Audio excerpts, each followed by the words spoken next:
Hi, I'm Andrew Cavalier. Welcome to this ABI Research Snapshot.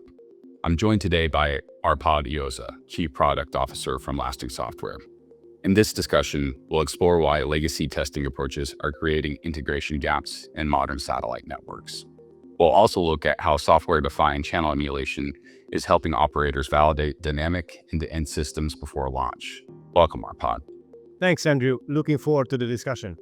The research shows that while satellite networks are becoming software-defined, testing methodologies remain rooted in hardware-era assumptions. This creates a dangerous integration gap between the space segment and the ground segment. Why is this gap so risky for operators? Well, when space and ground systems are validated separately, the end-to-end link is never fully tested. That means latency behavior, handovers, and Doppler effects may only surface once the network is live. At that point, fixing issues becomes far more costly and disruptive. Legacy testing forces operators to break a continuous digital network into isolated components. This approach no longer matches the reality of multi-orbit dynamic constellations. What challenges does this create in practice? Well, the bottom line is that hardware-based emulators were built for static geo environments. They struggle to replicate rapidly changing RF conditions at the scale required, for example, for NGSO constellations. As a result, operators may test individual links but never actually validate the full network mesh. I see. One of the paper's core recommendations is to move toward true end-to-end validation.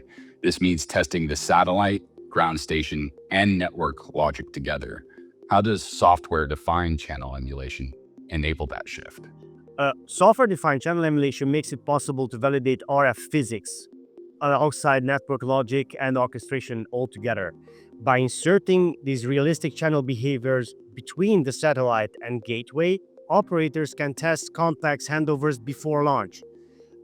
This significantly reduces operational risk during early orbital and service phases of the whole process.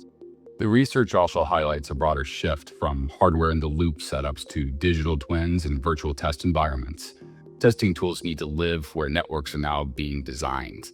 What advantages does this provide? Well, digital testing allows teams to spin up large-scale scenarios in the cloud. It also enables the injection of real RF physics into virtual environments. That turns digital twins into physics-aware validation tools rather than just simple logic models. Finally, the brief points to growing demand for standardized 5G NTN interoperability.